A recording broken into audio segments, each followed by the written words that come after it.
Welcome back to Homebrew Pie. I'm your host, Jimmy D, and today I've got a banger. A lot of you probably wanting to see this.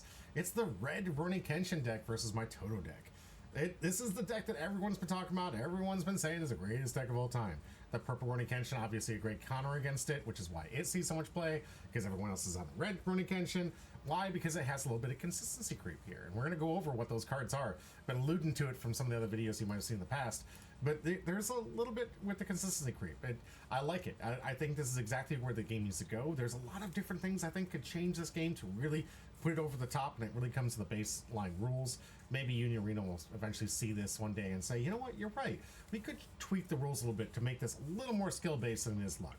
At the same time, I'm okay with the way the game state is because it's a lot of fun to get together to talk about your favorite animes and get your favorite characters to go head-to-head and see in a way that you could never see before.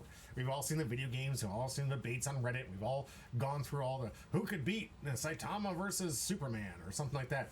And with this game, we've got some of the best IPs in anime of all time, and you get to see them go head-to-head against other characters and see what that power struggle might be. Now, a lot of the abilities are very, very in tune for what these characters can do. Whether it's a reality of who would beat who knows? Who cares? It's all fictional. It's all fun. And it's just nice to see these decks go head-to-head. I gotta say, going into it, when I saw the Rurouni Kenshin deck, I saw what it did. I saw there was a lot of flaws in this deck. A lot of things that people weren't really picking up on. There's things that you can beat against it, but it came in the perfect format where everything was just trying to do the same thing. Set up the energy line, put up the characters, try to go power, try to go big. Well, when you're trying to do that and you got these colors like red around, and say, listen, I'm not going to give you the time to play setup. I'm not going to give you the time. I'm going to screw up some of your setup on the way to there too. I'm going to make sure that I'm constantly like throwing things at your face and swinging multiple times at each turn that it's going to be difficult for you to keep up. And I'm going to power through those 7 life real quick to make sure that by the time you could have played that awesome game turning card, it's already going to be too late. And that's what this deck really qualifies on. It's absolutely fast, but it has some key node weaknesses to it, and something I think the rest of the players need to learn how to play against this type of deck. Not to say that's guaranteed going to get you to win, but it'll certainly give you a slighter and more than average way of ensuring that you have at least some way to mitigate the damage of this massive deck-winning big win that I expect to see at least a little bit when it comes to Nationals here in this February 14th, or Singles Awareness Day, as you know. But I definitely do expect to see a lot of this deck because nothing's really come up and replaced it. And a lot of stuff that's coming out with Evangelion and the Sword Art Online Volume 2, they're trying to go back to Sauce, back to the same way of produce the energy line, put a big thing out, make sure you have 7 or more energy, which is absolutely insane for this deck. And when Rurouni Kenshin can just squeeze underneath it and stop you, you might be able to win some games. However, if you know the tricks of this trade and you let them try to do what they're trying to do and answer it appropriately, you'll find this deck is not near as big a threat as it's been representing itself. But best out of 1, I gotta say, it's definitely gonna get a lot of people caught off guard. Best 2 out of 3, we'll find out when the Nationals come out. You stay tuned. My prediction, it'll probably be one in the top 8 at best. That's my prediction. You guys heard it first. You guys can go back to this video, clip it, and say, oh, you were wrong, see? Or you can say I was right. Because at maximum, I'm saying 1. At maximum. There are too many other good decks, too many other things coming out here, and if you learn to play against this deck, it's no longer the big threat it is. But let's talk about the deck list.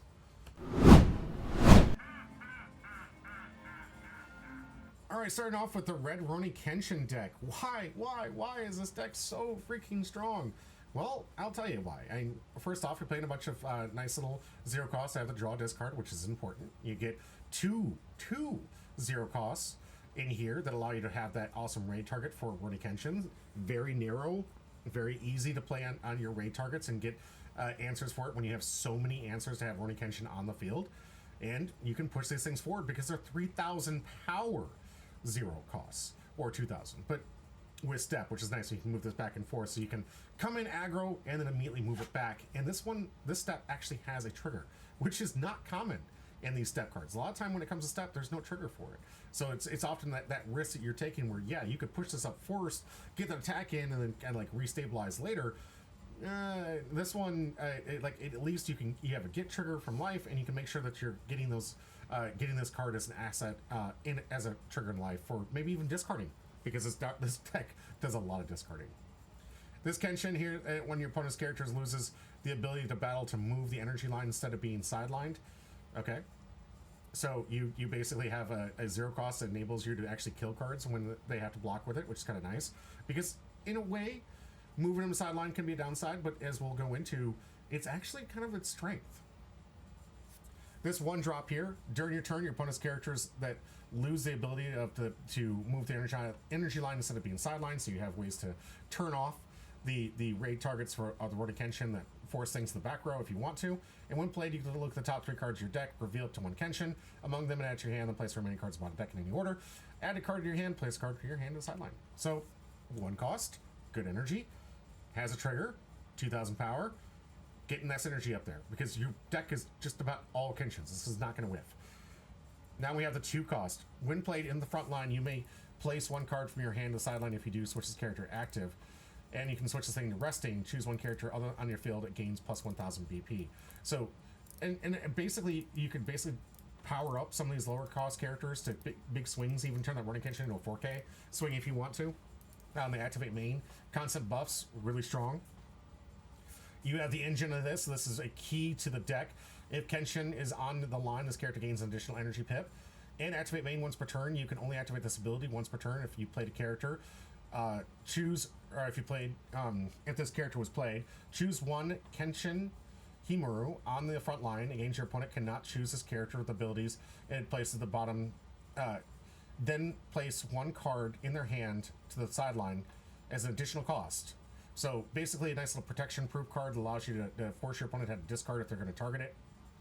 And that ability in itself, especially when you're hitting from life and those specials, can be a huge detriment to hitting the hand. Very few cards actually hit the hand in this deck, so it is a key to the energy generation. That's one of the things you really want to get off the back to make sure that they can't get up to that the easy energy generation that they need to play these characters out fast. Now, while this is a 4 cost, and most of the time I'm telling you, oh, 4 cost is easy because you get 4 1 drops in the background, that's fine. In this deck, you really want to be pushing a lot of your characters to the front line and not generate energy. So if you can generate energy in the back line to save a spot for an additional attacker, that's where this benefit really is. That's why you really want to get this thing off the field if you have the opportunity to do so and have a deck to do so. 2 costs, during your turn, this character loses 1,000 BP. Okay, it's 4,000 on their turn, but during your turns, during your turn it's 3,000. And during your turn, opponent's characters that loses to this character by battle move to the energy line instead of being sidelined. So that's going right there with all the cards that we were talking about before. A lot of these Kenshin on the top end, they just push things back, and it's honestly not a bad thing, because when you're pushing things back, and since there's a 4 character limit, when they push a card back, they have to exile, not sideline, exile that card, and often lose that energy generation when they try to move it back forward during the next turn if they want it at the front line. Nullify impact with color, super strong. And being able to, during your turn, the opponent's characters that lose to this character's battle move the energy line instead, so another one that pushes it back. And when played, you may place 1 card from your hand into the sideline. If you do, switch this character to active. So you get a basic discard 1, and you have a 4,000 that comes in active for 3 cost. Super strong. And it aids to that rush ability that everyone's talking about. You're hitting with this 4K body. Most people can't, on this turn of energy, have a 4K body or a 5K body, let alone to free block it. And on top of that, you get a nullify impact to stop them from winning the game. Another key piece to here, the Kimiya. Yeah, I think you guys are seeing what I'm talking about here. These double pips are honestly the engines to these decks, the things you want to target first. At the end of the attack phase, if one of your opponent's characters are sidelined this turn, you may switch this character active, switch it to resting. If you do, draw a card, and you can only activate this ability if Kimiya ability once each turn. So this will get you back the drawing ability, which you'll see is very important when it comes to this deck and what it needs to do to get its removal online.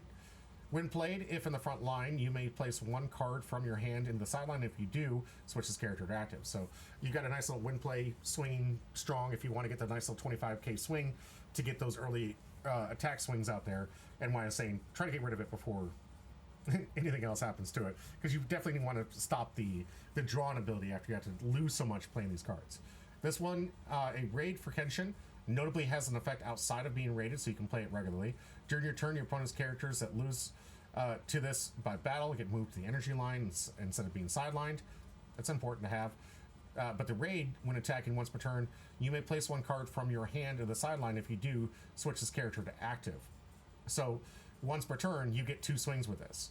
And when played, you get to draw a card. Problem is, you're discarding like crazy to get these swings on. So you're losing a lot of resources in your own to try and make sure you get these double swings.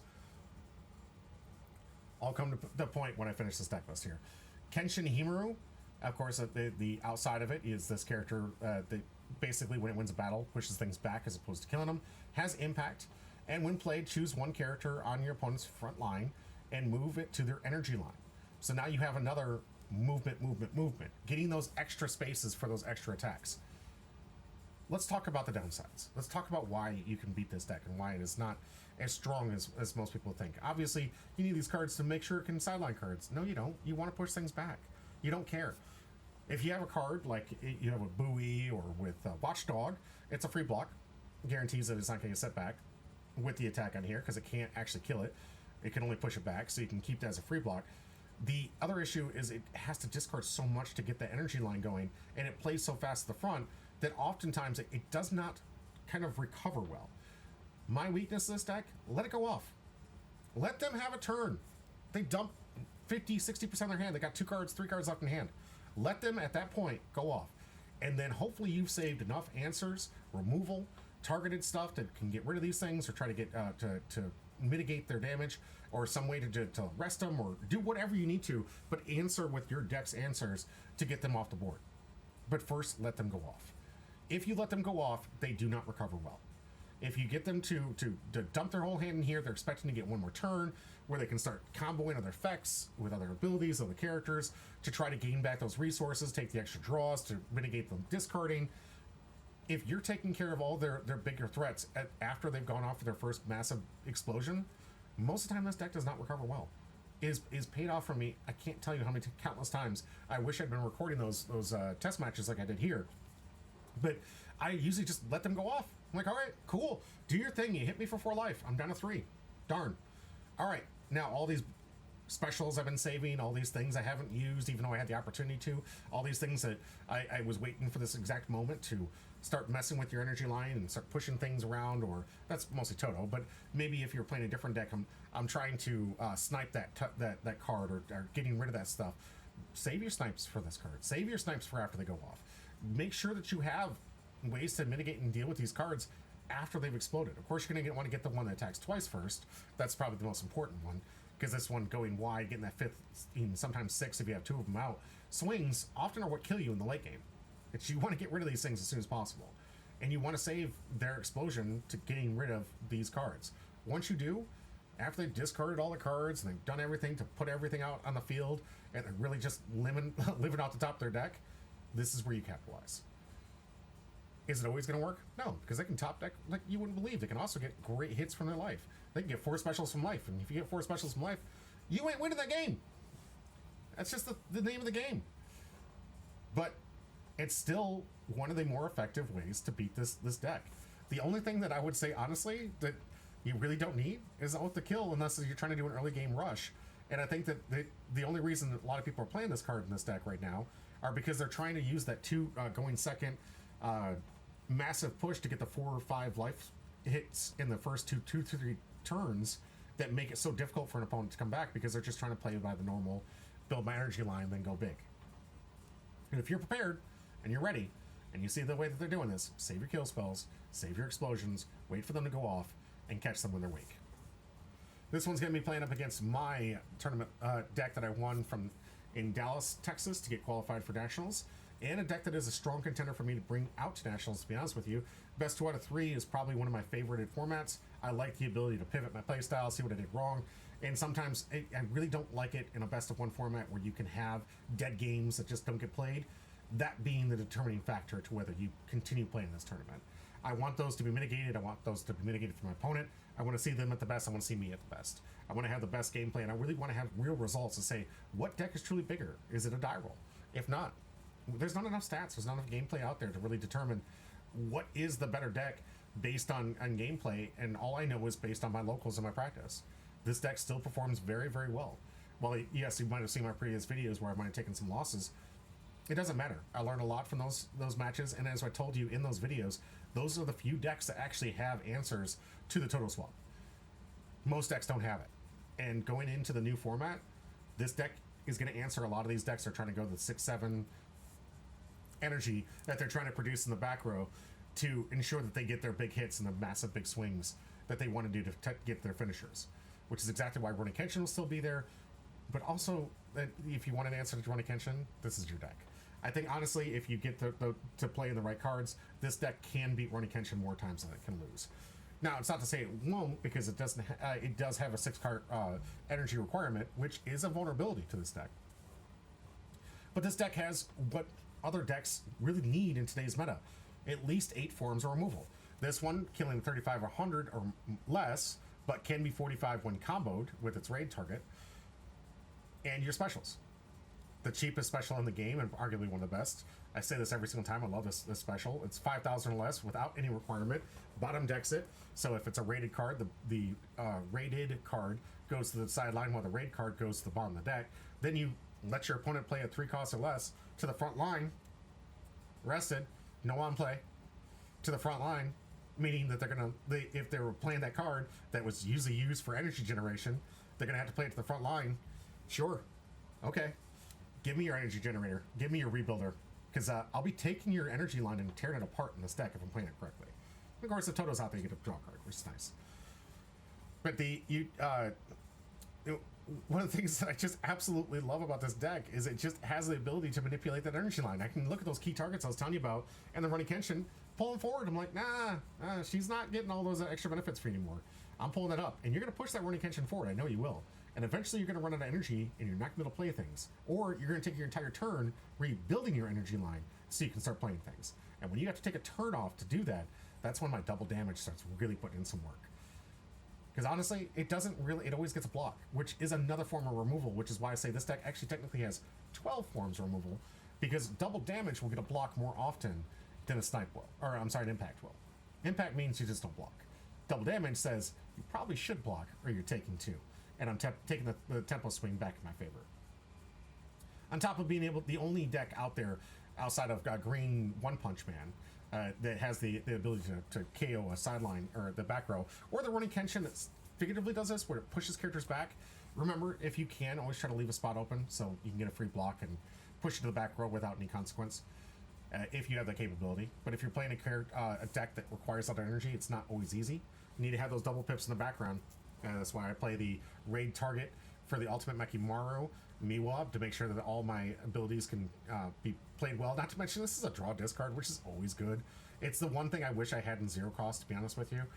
And this Todo, which is absolutely insane, you get to play it to the front line, push something up. Just make sure that you can play in a good sequence where, hey, I need to get the 4 energy, so I can't push anything up.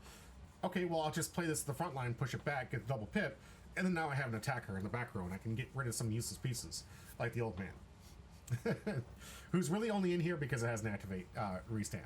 That's literally the only reason it's in the deck. And it is Jujutsu Kai. So, but we have a nice little searcher that make the deck a little more consistent. Of course, 4 of, and I like the 4 cost, 4-0 cost, the 4-1, and then the 2s and 3s. Like, this is your optimal curve in this game to make sure that you're constantly not having any dead hands. Like, you want to make sure that after Mulligan, you have a really high percentage of not having a dead hand. And 98 is pretty close to being, like, no dead hands. And I gotta tell you, as many times I play this deck, it does not happen often where I just have a non-bow game. The games where you just can't play any cards. Of course, I got the domain expansion. I keep this one specifically because, as I told you before, I want Rurouni Kenshin to go off first. I might need these as an extra turn to really expand my board state and eliminate as many pieces as possible to take the advantage of my way. This is a longer game, obviously with Domain, with a bigger build, and that 6 energy, Domain and Final Triggers are much more important, where they're less important for those rush decks. Most powerful card in the game, in my opinion. In the late game, you got the Goodwill event, allows you to play a character from your sideline, and you can raid with it, which is super strong. So I can get my totals that might have been killed in the earlier stages, which is nice, because you know your first couple raids are probably not going to survive the first couple swings. But when you can get them back and you can total again, it means I've got access to 6 Todos or 6 Ultimate Mekimarus, given the game goes long enough. Finally got my finisher, ready to go. It is 6 cost. I'm okay with it. I think the deck plays very well. I've got access to enough double pips that are actually good vital cards, and my triggers are very, very low. Non-triggers anyways. I've got 46.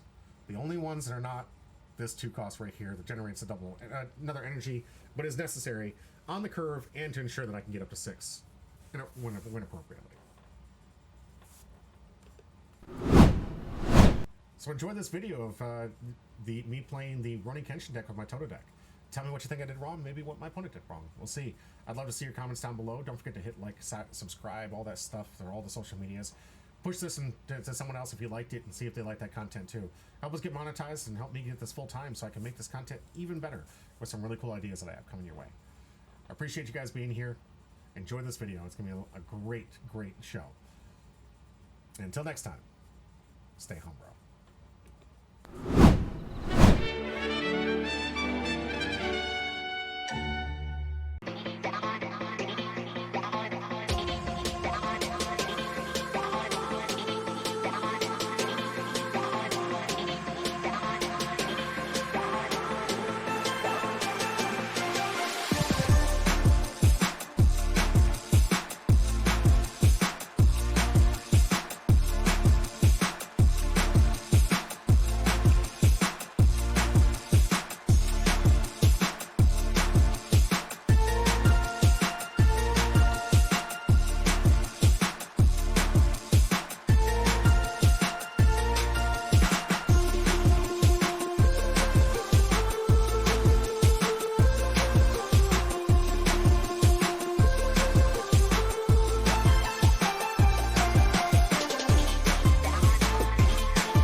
that's going to do it for this round.